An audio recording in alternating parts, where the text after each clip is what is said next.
আজ আমি আপনাদের সাথে শেয়ার করব জিভে জল আনা ও খুব সহজে অল্প সময়ের মধ্যে তৈরি হয়ে যাওয়া চটপটা আলু রেসিপি, যেটা কিন্তু খুবই মশলাদার, খেতে লাগে অসাধারণ সন্ধ্যের স্ন্যাক্স হিসেবে, এমনকি রুটি পরোটার সাথে, দুপুরে ডাল ভাতের সাথে থাকলেও আর কিন্তু কোনো কিছুর প্রয়োজন হয় না। তো নমস্কার বন্ধুরা, মনীষা রান্নাঘরে সবাইকে স্বাগত। প্রতিদিনের মতো চলে এলাম আবারও একটা রেসিপি নিয়ে। আশা করি আপনাদের ভীষণ ভালো লাগবে। আজ আমি মশলাদার চটপটা আলু বানানোর জন্য এখানে এইরকম মাঝের সাইজের 4টে আলু নিয়েছি। আর হ্যাঁ, আলুগুলোকে আমি সেদ্ধ করে নিয়েছি। এখন এই আলুগুলোর খোসা বেশ ভালোভাবেই ছাড়িয়ে নেব। আলু অবশ্যই সেদ্ধ করে রান্না করলে কিন্তু ভীষণ ভালো লাগে। আর এখানে কিন্তু এই আলুগুলো আমি ভাতের মধ্যে দিয়ে সেদ্ধ করে নিয়েছিলাম। তো আমরা তো আলুর ঝোল, ভাজা, আলুর অনেক রকমের রেসিপি খেয়েছি, তবে আজকে আলুর চটপটা মশলাদার রেসিপিটা বন্ধুরা এতটাই ভালো লাগে, আপনারা দেখার পরে একবার হলেও ট্রাই করবেন। খুবই সহজ ও সরল পদ্ধতিতে তৈরি হয়ে যায়। আমার চ্যানেলে কিন্তু আলুর তৈরি অনেক রকমের সহজ রেসিপি আছে, যেগুলো আপনারা চাইলে দেখে আসতে পারেন। আর দেখুন, একই রকমভাবে কিন্তু এখানে 4টে আলু খুব সুন্দরভাবে আমি খোসা ছাড়িয়ে নেব। আপনারা চাইলে কিন্তু আলুগুলোকে ডুমো ডুমো করে কেটে তারপরে সেদ্ধ করেও রান্নাটা করে নিতে পারেন।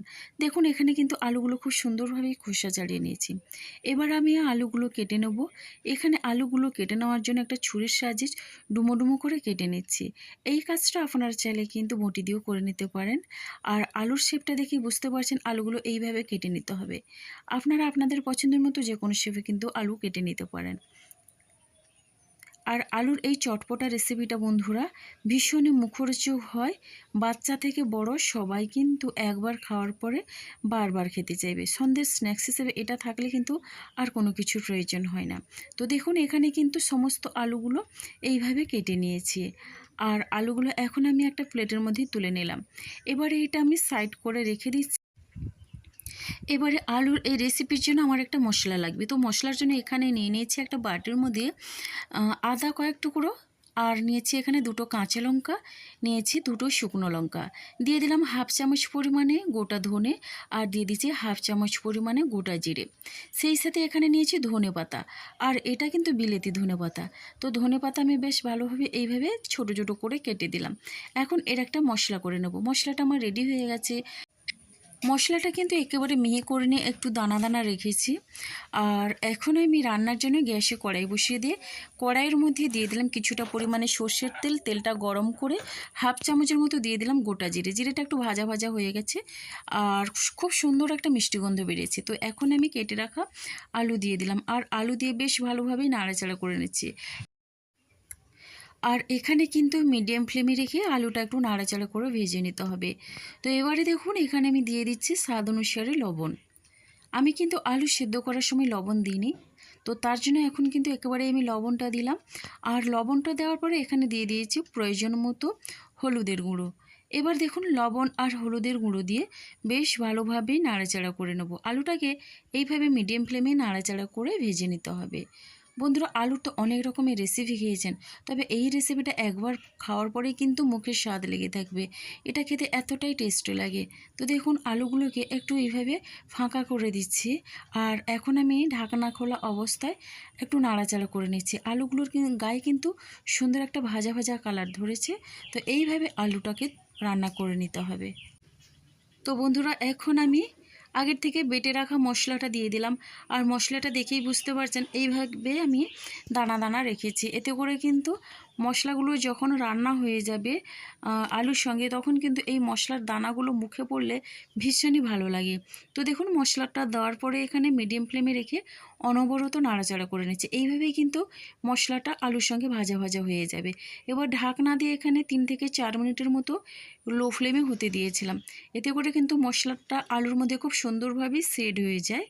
আর এইভাবে রান্না করে নিলে মশলাটার মধ্যে কোনো রকমের কাঁচা গন্ধ থাকে না।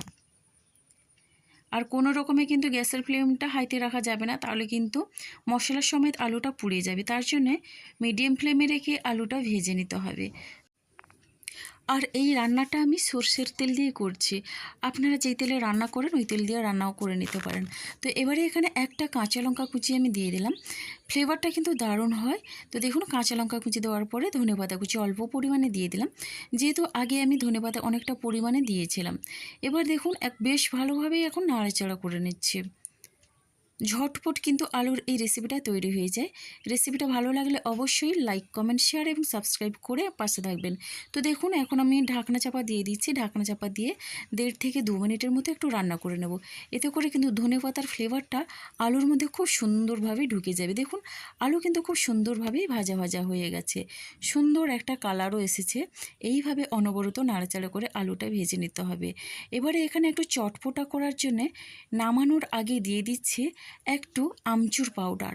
আমচুর পাউডার দিলে কিন্তু অনেকটা চটপটা লাগে, খেতে লাগে অসাধারণ। আর এই যে আমচুর পাউডারটা, এটা কিন্তু আমার বাড়িতে বানানো। তো দেখুন আমচুর পাউডার দিয়ে বেশ ভালোভাবেই নাড়াচাড়া করে মিশিয়ে নেব।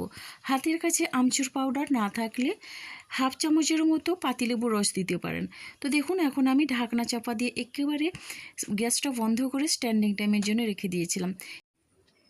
আর মশলাদার এই আলুর রেসিপিটা কতটা লোভনীয় হয়েছে দেখেই বুঝতে পারছেন।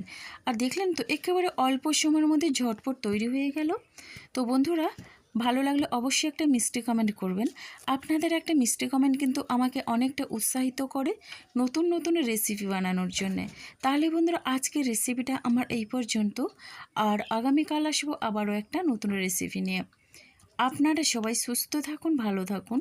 অসংখ্য ধন্যবাদ আর অনেক অনেক ভালোবাসা রইল আমার সোনা বন্ধুদের জন্য। তাহলে বন্ধুরা আজকের মতো সবাইকে টাটা।